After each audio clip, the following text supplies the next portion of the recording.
조선 팔도 그 어디를 둘러보아도 월곡 마을만큼 험준한 산세에 둘러싸인 곳은 찾기 드물었습니다. 겨울이 되면 북풍은 굶주린 짐승처럼 울부짖으며 계곡 사이를 휘몰아쳤고 마을은 세상과 단절된 채 하얀 눈 속에 고립되곤 했습니다. 그 첩첩산 중에 끄트머리 마을 사람들이 내다버린 돌무더기 너머에는 다 쓰러져가는 초가집 한 채가 위태롭게 서 있었습니다. 지붕을 덮은 볏짚은 세월의 풍파에 사가 검게 변해 있었고 문풍지는 바람이 불 때마다 구슬픈 소리를 내며 떨었습니다. 그곳에는 마을 사람 그 누구도 가까이 하려 하지 않는 처녀 연화가 홀로 살고 있었습니다. 그녀는 태어날 때부터 세상의 소리를 낼 수 없는 벙어리였으며 오른쪽 얼굴의 절반을 뒤덮은 붉은 반점 때문에 사람들에게서 귀녀라 불리며 손가락질을 받았습니다. 연화가 짊어진 붉은 반점은 마치 누군가가 불에 달군 인두로 지져놓은 듯 선명하고 흉측해 보였습니다. 마을의 안악들은 그녀가 지나가기만 해도 황급히 아이들의 눈을 가리며 재소음 붓는다며 소금을 뿌려댔고 사내들은 그녀를 보며 혀를 차거나 짐승을 보듯 경멸 어린 시선을 던졌습니다. 하지만 거친 삼배치마를 입고 낡은 집신을 신은 연화의 걸음걸이는 언제나 조심스럽고 정갈했습니다. 그녀의 외모는 비록 사람들을 두려움에 떨게 했으나 그녀의 눈동자만큼은 깊은 산속 옹달샘처럼 맑고 투명했습니다. 연화는 말을 하지 못하는 대신 세상의 모든 소리에 귀를 기울일 줄 알았습니다. 바람이 전하는 이야기와 풀벌레의 울음소리, 그리고 땅속 깊은 곳에서 뿌리가 물을 찾는 소리까지도 그녀에게는 생생한 언어로 들려왔습니다. 동지섣달의 매서운 바람이 살을 내는 듯한 어느 날 아침 연화는 여느 때처럼 망태기를 메고 험한 산길을 올랐습니다. 앙상한 나뭇가지들은 눈의 무게를 이기지 못해 신음하고 있었고 발을 디딜 때마다 쌓인 눈이 부서지며 사각거리는 소리가 적막한 숲을 울렸습니다. 그녀의 손은 동상으로 붉게 부어올라 터져 있었지만 약초를 캐는 호미질은 갓난아이를 다루듯 섬세하고 부드러웠습니다. 그녀가 찾는 것은 자신의 줄인 배를 채울 먹거리가 아니었습니다. 기침으로 밤잠을 설치는 아랫마을 박노인을 위한 도라지였고 산후조리를 잘못해 뼈마디가 쑤신다는 김씨댁 며느리를 위한 웃을 뿌리였습니다. 사람들은 그녀를 마녀라 부르며 피했지만 연화는 밤마다 몰래 그들의 집대문 앞에 약초를 놓아두고 사라지곤 했습니다. 그것이 말 못하는 그녀가 세상과 소통하는 유일한 방식이었습니다. 하지만 마을의 유지인 최진사의 눈에 연화는 그저 눈엣 가시 같은 존재일 뿐이었습니다. 마을 어귀에서 가장 기름진 땅을 차지하고 고래등 같은 기와집에 사는 최진사는 오래전부터 연화의 초가집이 서 있는 땅을 탐내고 있었습니다. 풍수지관이 이르기를 그 터가 자손이 번창하고 재물이 굴러들어올 명당이라 했기 때문입니다. 최진사는 뒷짐을 진 채 자신의 쌀창고를 점검하며 탐욕스러운 눈빛을 번득였습니다. 그는 수하들을 시켜 연화에게 땅을 팔라고 으름장을 놓기도 하고 밤중에 몰래 돌을 던져 지붕을 망가뜨리기도 했지만 연화는 묵묵히 부서진 곳을 고치며 그 자리를 지켰습니다. 그녀에게 그 집은 돌아가신 어머니가 남겨준 유일한 옹기이자 세상으로부터 숨을 수 있는 마지막 도피처였기 때문입니다. 그러던 어느 날 평화롭던 월곡 마을에 불길한 그림자가 들이우기 시작했습니다. 멀쩡하던 소들이 갑자기 거품을 물고 쓰러지더니 하룻밤 사이에 시름시름 앓다가 죽어나가는 궤변이 발생한 것입니다. 외양간마다 소들의 비명과 농부들의 탄식 소리가 끊이지 않았고 마을 전체에는 썩은 내가 진동하기 시작했습니다. 우물물은 핏빛처럼 붉게 변해버렸고 닭들은 알을 낳지 않았으며 밤마다 원인을 알 수 없는 곡소리가 바람을 타고 들려왔습니다. 마을 사람들의 불안감은 극에 달했고 그 공포는 곧 누군가를 향한 분노로 바뀌기 시작했습니다. 사람들은 삼삼오오 모여 수군거렸고 그들의 불안한 눈동자는 자연스레 마을 끝자락에 홀로 사는 연화를 향해 돌아갔습니다. 이 기회를 놓칠세라 최진사는 마을 사람들의 공포를 교묘하게 이용하기 시작했습니다.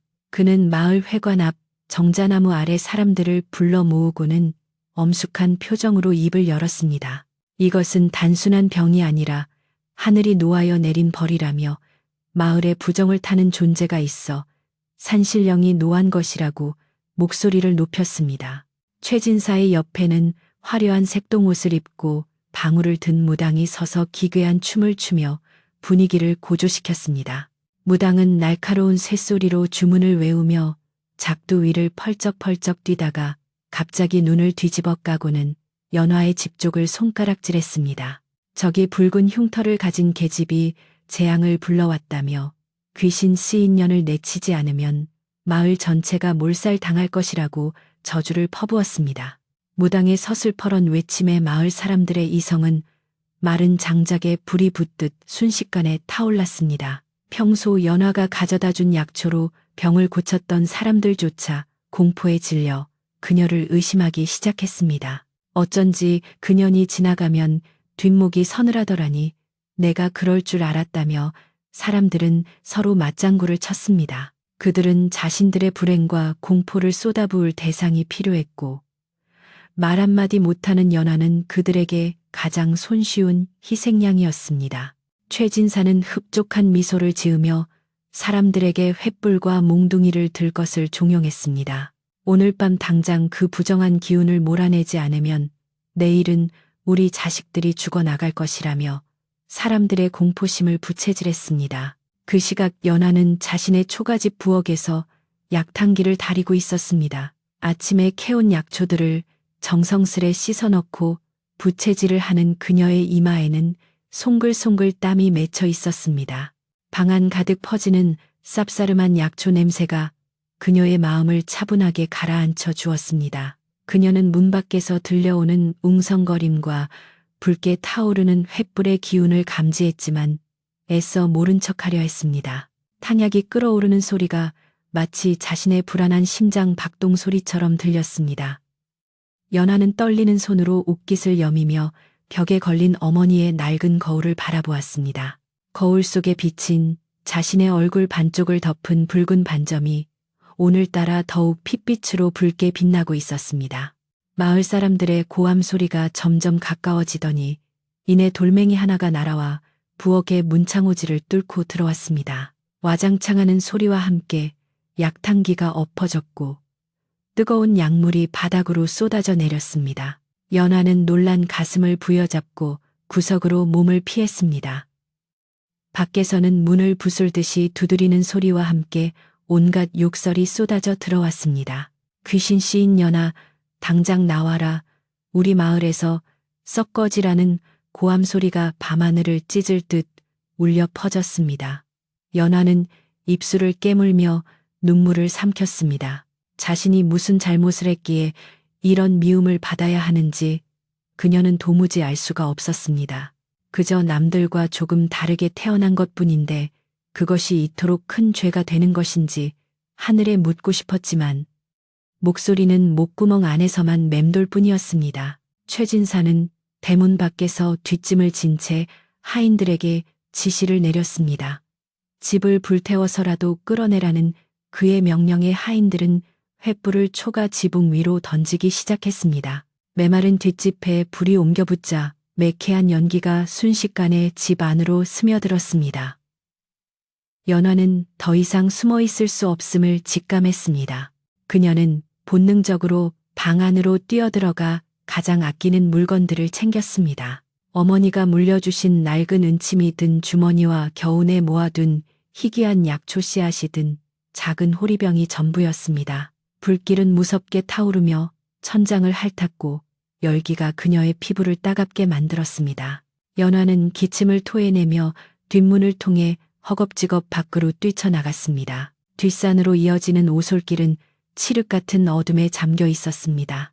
연화가 도망치는 모습을 발견한 마을 청년 몇몇이 몽둥이를 들고 뒤를 쫓았지만 그녀는 익숙한 산길을 타며 필사적으로 달렸습니다. 가시덤불이 그녀의 치맛자락을 찢고 나뭇가지가 얼굴을 핥히었지만 고통을 느낄 겨를조차 없었습니다. 뒤에서 들려오는 죽여라, 잡아서 내쫓아라 하는 소리가 환청처럼 귓가를 맴돌았습니다. 눈물 범벅이 된 그녀의 얼굴 위로 차가운 눈발이 날리기 시작했습니다. 하늘도 그녀의 슬픔을 아는지 굵은 눈송이를 펑펑 쏟아내며 그녀가 남긴 발자국을 지워주려 했습니다. 연화는 숨이 턱끝까지 차올랐지만 멈출 수가 없었습니다. 멈추는 순간 죽음보다 더한 모멸과 고통이 기다리고 있음을 알았기 때문입니다. 그녀가 향한 곳은 마을 사람들이 얼씬도 하지 않는 금지된 숲 너머였습니다. 그곳은 호랑이가 나온다는 소문이 돌 만큼 깊고 험한 곳이었으며 오래전 억울하게 죽은 장군의 무덤이 있어 밤이면 귀신이 통곡한다는 흉흉한 전설이 깃든 곳이었습니다. 하지만 연화에게는 사람들의 광기 어린 눈빛보다 귀신의 통곡 소리가 더 안전하게 느껴졌습니다. 마을의 불빛이 점차 멀어지고 횃불의 붉은 기운이 숲의 어둠에 삼켜질 때까지 그녀는 맨발이나 다름없는 집신을 신고 눈 덮인 산비탈을 기어 올랐습니다. 차가운 눈이 집신 사이로 스며들어 발가락 감각이 없어졌지만 그녀의 심장은 억울함과 공포로 뜨겁게 뛰고 있었습니다. 어느새 마을의 소란스러움은 잦아들고 오직 거센 눈보라 소리만이 그녀를 감쌌습니다. 연화는 앙상한 나무 등걸에 기대어 거칠게 숨을 몰아쉬었습니다. 멀리서 바라본 자신의 집은 이제 거대한 붉은 덩어리가 되어 활활 타오르고 있었습니다. 그 불길 속에서 그녀의 어린 시절 추억과 어머니의 온기 그리고 소박했던 꿈들이 모두 재가 되어 사라지고 있었습니다. 연화는 소리 없는 비명을 지르며 바닥에 주저앉았습니다. 눈물이 볼을 타고 흘러내려 턱끝에서 고드름처럼 얼어붙었습니다. 이제 그녀에게 돌아갈 곳은 세상 어디에도 없었습니다.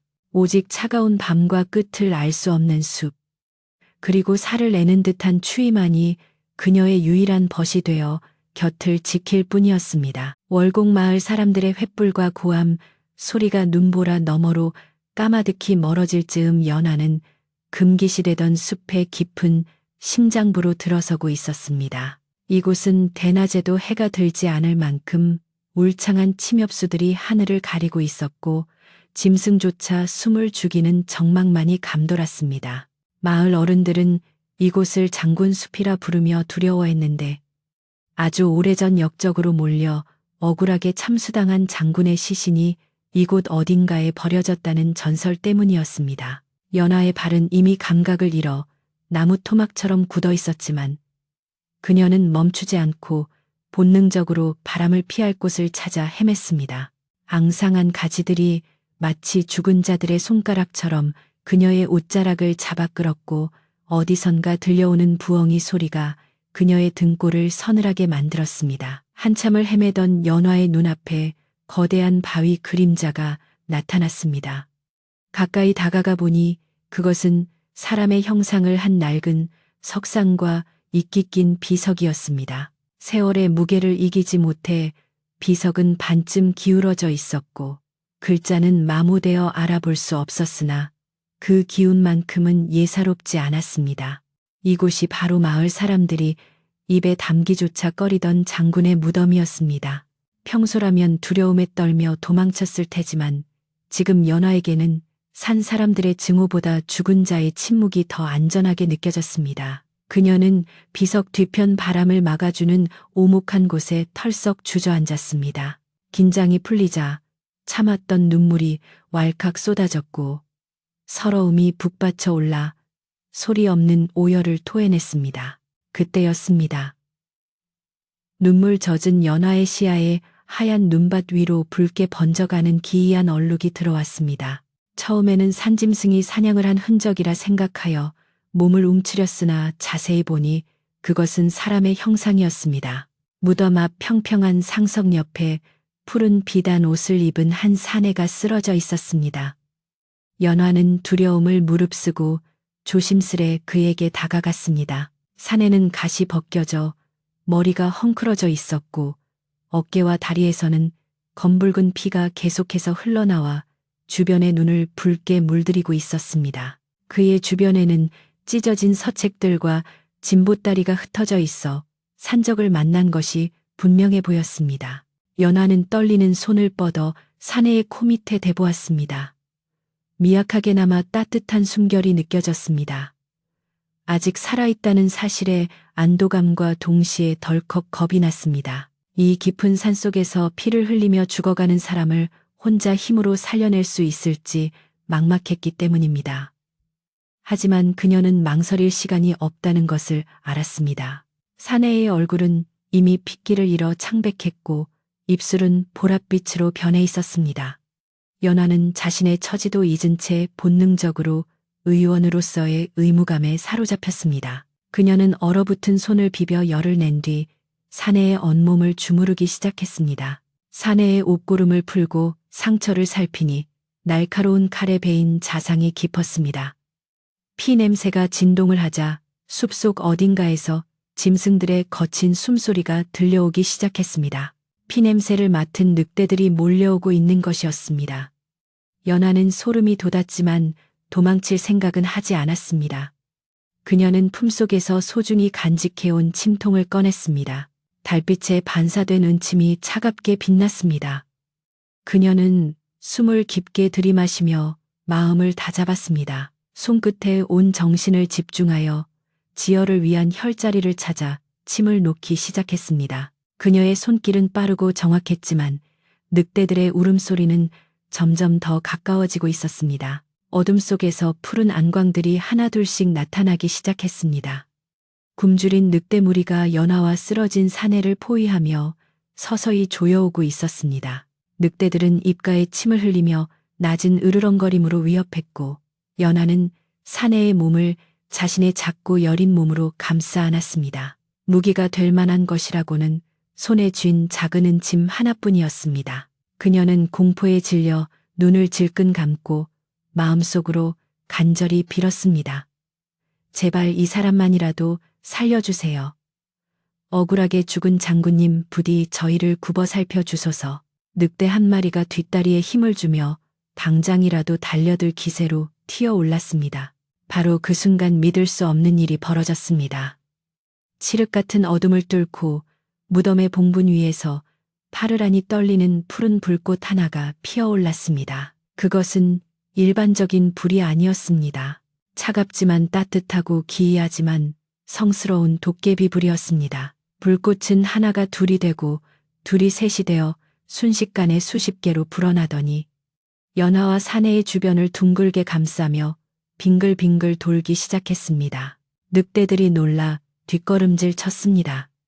도깨비 불은 마치 살아있는 생명체처럼 춤을 추며 강력한 기운을 뿜어냈고 그 빛은 늑대들의 눈을 멀게 할 만큼 강렬했습니다. 늑대들은 꼬리를 말고 낑낑거리며 숲속 깊은 곳으로 도망쳤습니다. 도깨비 불들이 만들어낸 원형의 결계 안은 바깥의 매서운 눈보라와는 딴판으로 훈훈한 온기가 감돌았습니다. 바람소리마저 잦아들고 오직 신비로운 푸른 빛만이 그들을 비추었습니다. 연화는 놀란 눈으로 그 광경을 바라보았습니다. 마을 사람들은 저 불을 사람을 홀리는 귀신 불이라며 무서워했으나 지금 연화에게 저 불빛은 그 어떤 화롯불보다 따뜻하고 다정하게 느껴졌습니다. 장군의 영혼이 억울하게 쫓겨난 자신과 죽어가는 사내를 보호하고 있음을 직감적으로 알 수 있었습니다. 기이한 평온함 속에서 연화는 다시 치료에 집중했습니다. 도깨비 불의 밝은 빛 덕분에 상처 부위가 대나처럼 훤히 보였습니다. 그녀는 자신의 속치마를 찢어 붕대를 만들고 주변의 눈을 녹여 상처를 닦아냈습니다. 사내의 맥박은 여전히 약했지만 출혈은 멈추었고 거칠던 숨소리도 조금씩 안정을 찾아가고 있었습니다. 연화는 자신이 가진 약초 주머니를 뒤져 지혈에 좋은 엉겅퀴 말린 것을 꺼내 입안에 넣고 잘게 씹었습니다. 씁쓸한 약초물이 입안에 퍼졌지만 그녀는 아랑곳하지 않고 으깬 약초를 사내의 상처 위에 정성스레 발라주었습니다. 시간이 얼마나 흘렀을까? 밤은 깊어만 가고 눈보라는 여전히 숲을 뒤흔들었지만 도깨비불의 보호막 안은 고요했습니다. 연화는 지친 몸을 사내의 곁에 뉘었습니다. 낯선 사내와 단둘이 밤을 보내는 것이 예법에 어긋나는 일이었지만 생사가 오가는 상황에서 그런 것은 중요하지 않았습니다. 그녀는 사내의 이마에 맺힌 식은땀을 닦아주며 그의 얼굴을 찬찬히 뜯어보았습니다. 짙은 눈썹과 곧은 콧날이 꽤나 고지식해 보이는 인상이었지만 핏기 없는 얼굴에는 어딘가 모를 슬픔이 서려 있었습니다. 연화는 그가 깨어나면 자신의 흉측한 얼굴을 보고 놀라지 않을까 걱정이 되어 슬며시 고개를 돌려 반점이 있는 오른쪽 뺨을 바닥 쪽으로 향했습니다. 사내의 이름은 김민우였습니다. 한양에서 과거를 보러 가던 길에 산적을 만나 모든 것을 빼앗기고 목숨만 부지한 채 이곳까지 도망쳐 온 것이었습니다. 꿈결 속에서 민우는 끝없는 어둠 속을 헤매고 있었습니다. 차가운 칼날이 살을 파고드는 고통과 죽음의 공포가 그를 짓눌렀습니다. 그때 어디선가 따뜻한 손길이 자신을 어루만지는 것을 느꼈습니다. 어머니의 손길처럼 부드럽고 봄바람처럼 따스한 기운이 고통을 씻어내 주었습니다. 그는 흐릿한 의식 속에서 푸른 불빛 사이로 비치는 한 여인의 실루엣을 보았습니다. 그녀는 마치 달빛이 빚어낸 선녀처럼 신비로워 보였습니다. 연화는 밤새 한숨도 자지 않고 민우의 곁을 지켰습니다. 도깨비불들은 새벽이 다가올수록 그 빛이 희미해져 갔지만 여전히 그들의 곁을 떠나지 않고 맴돌았습니다. 연화는 가끔씩 들려오는 바람 소리에 귀를 기울이며 자신의 운명을 생각했습니다. 마을에서 쫓겨나 갈 곳 없는 신세가 되었지만 역설적이게도 이 험한 숲속 무덤가에서 생애 처음으로 누군가에게 필요한 존재가 되었다는 사실이 가슴을 울렸습니다. 그녀는 민우의 차가운 손을 자신의 두 손으로 꼭 잡고 온기를 나누어 주었습니다. 그 맞잡은 손을 통해 말로 다할 수 없는 위로가 서로에게 전해지고 있었습니다. 새벽녘이 되자 눈보라가 잦아들고 동쪽 하늘이 채피 밝아오기 시작했습니다. 춤을 추던 도깨비 불들은 하나둘씩 무덤 속으로 스며들듯 사라졌고 숲은 다시 고요한 아침을 맞이했습니다. 밤새 쌓인 눈이 온 세상을 하얗게 덮어 지난밤의 공포와 피비린내를 감추고 있었습니다. 연화는 피로에 지쳐 꾸벅꾸벅 졸다가 민우의 신음소리에 화들짝 놀라 눈을 떴습니다. 민우가 천천히 눈을 뜨고 있었습니다. 그의 눈동자는 혼란스러움으로 가득 차 있었지만 이내 초점을 찾고 자신의 곁에 있는 연화를 바라보았습니다. 민우는 몸을 일으키려 했으나 극심한 통증에 다시 주저앉고 말았습니다. 아흑하는 짧은 비명과 함께 그가 상처 부위를 감싸쥐었습니다. 연화는 황급히 그를 부축하여 편안하게 기대도록 도와주었습니다. 민우는 눈앞의 여인을 멍하니 바라보았습니다. 헝클어진 머리와 남루한 옷차림 그리고 얼굴을 덮은 붉은 반점. 보통의 사람이라면 놀라거나 피했을 모습이었지만 민우의 눈에는 그녀가 괴물로 보이지 않았습니다. 오히려 밤새 자신을 지켜준 생명의 은인이자 지옥 같은 고통 속에서 자신을 구해준 구원자로 보였습니다. 민우는 마른 입술을 달싹이며 겨우 목소리를 냈습니다. 낭자는 누구시오? 여기가 어디입니까? 그의 목소리는 갈라지고 힘이 없었지만 정중했습니다. 연화는 대답 대신 고개를 숙이고 손짓으로 자신이 말을 못한다는 것을 알렸습니다. 그녀는 자신의 목을 가리키며 고개를 가로저었고 다시 민우의 상처를 가리키며 걱정스런 눈빛을 보냈습니다. 민우는 잠시 놀란 표정을 지었으나 이내 따뜻한 미소를 지으며 고개를 끄덕였습니다. 그렇군요. 말은 못하시지만 마음은 누구보다 고우신 분 같소. 내 목숨을 구해주셔서 정말 고맙소. 그의 말 한마디가 연화의 얼어붙은 마음을 녹여내렸습니다. 평생을 재수 없는 년, 귀신 쓰인 년이라는 욕설만 듣고 살아온 그녀에게 고맙다는 말과 마음이 곱다는 말은 처음 들어보는 칭찬이었습니다. 연화의 눈시울이 붉어졌고 그녀는 황급히 고개를 돌려 눈물을 훔쳤습니다.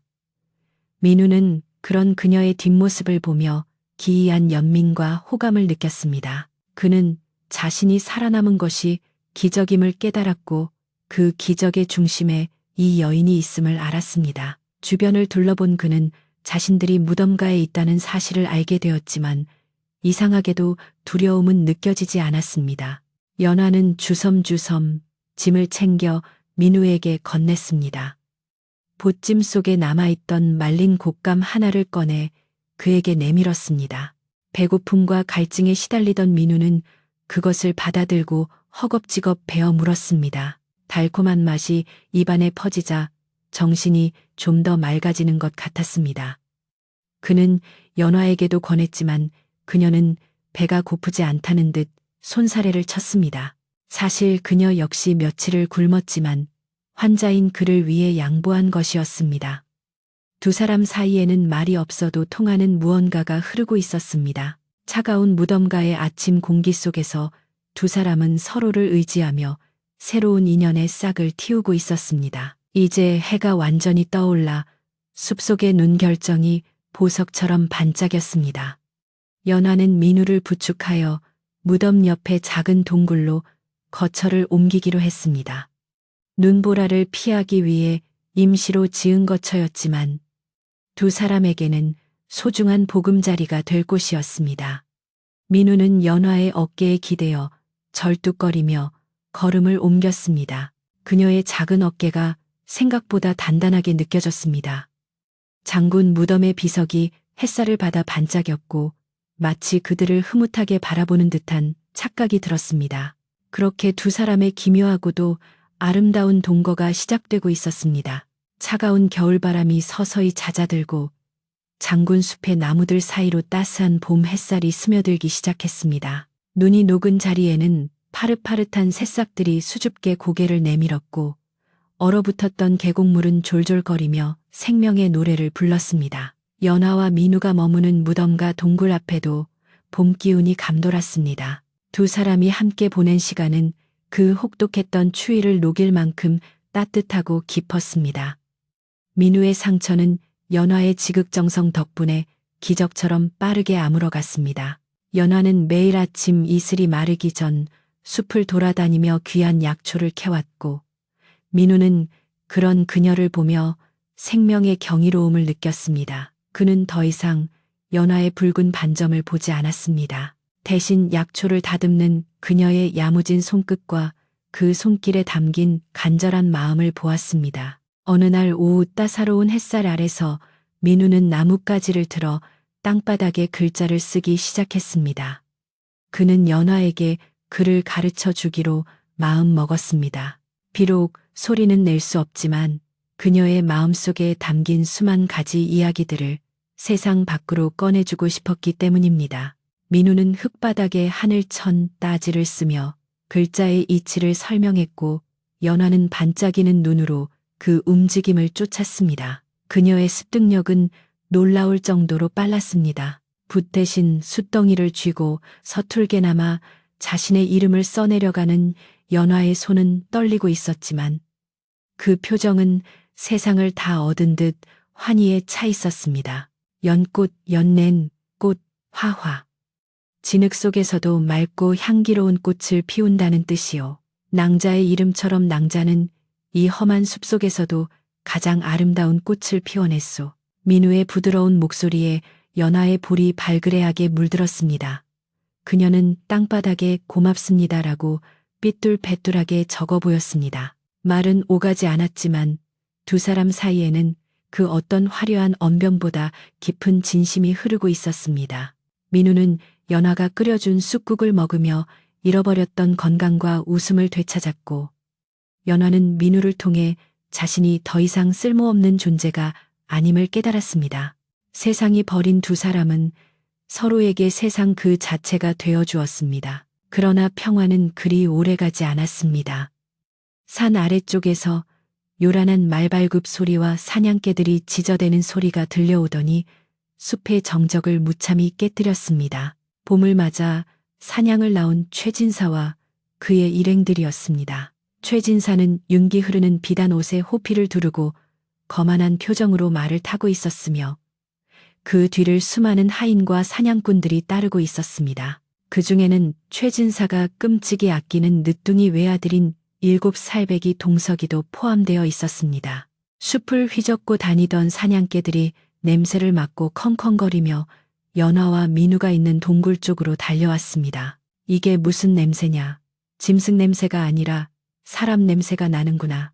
최진사가 채찍을 휘두르며 소리쳤습니다. 사냥꾼들이 덤불을 헤치고 들어와 연하와 민우를 발견하고는 소스라치게 놀랐습니다.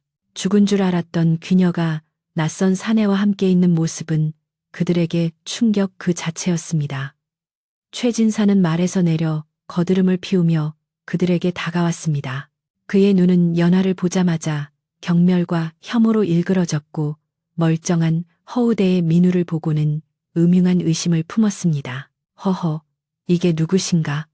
마을에 재앙을 몰고 와 쫓겨난 년이 아니냐. 이 신성한 장군 묘역에서 외간 남자와 정을 통하고 있었다니 내년이 진정 요물은 요물이로구나. 최진사의 조롱 섞인 고함에 하인들이 킥킥거리며 비웃었습니다. 연하는 모멸감에 고개를 숙였지만 민우는 분노를 참지 못하고 앞으로 나섰습니다. 비록 남루한 행색이었지만 그의 눈빛만큼은 서슬퍼런 기계가 서려 있었습니다. 말씀을 삼가시오. 이분은 내 생명의 은인이오. 곤경에 처한 사람을 구해준 의로운 분에게 요물이라니. 그것이 양반의 입에서 나올 소리요? 민우의 당당한 호통에 최진사는 잠시 멈칫했습니다. 산속에서 만난 꾀죄죄한 몰골의 사내에게서 범접할 수 없는 위험이 느껴졌기 때문입니다. 하지만 곧 자신의 권위를 세워야겠다고 생각한 최진사는 얼굴을 붉히며 소리쳤습니다. 어디서 굴러먹던 놈이 감히 내게 훈계질이냐. 여봐라. 저놈을 당장 꿇어앉히고 저 요망한 년을 포박해라. 내 오늘 전연의 죄를 엄히 물어 마을의 기강을 바로 세우겠다. 최진사의 호령이 떨어지자 몽둥이를 든 하인들이 우르르 달려들었습니다. 민우는 아픈 몸을 이끌고 연화를 보호하려 했지만 수적인 열쇠를 당해낼 수는 없었습니다. 하인들의 거친 손길에 민우가 바닥에 내동댕이 쳐졌고 연화는 비명을 지르며 그 앞을 가로막았습니다. 연화는 더 이상 도망치지 않았습니다.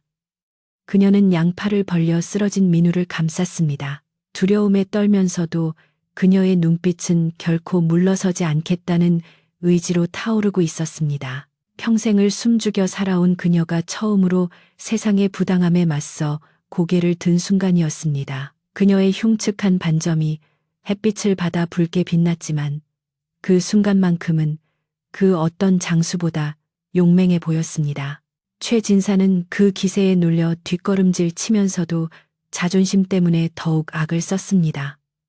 저 독한 년, 어서 끌어내지 않고 뭐 하느냐. 바로 그때였습니다.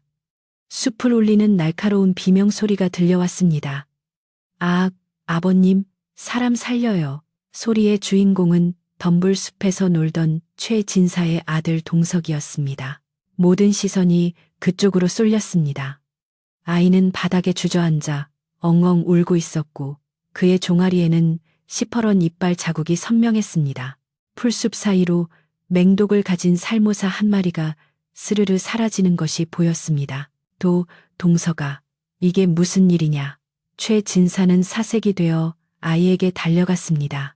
아이의 다리는 순식간에 퉁퉁 부어올랐고 입술은 파랗게 질려가고 있었습니다. 독이 퍼지는 속도가 예사롭지 않았습니다. 함께 온 의원이 황급히 달려와 상처를 살폈지만 그의 손은 덜덜 떨리고 있었습니다.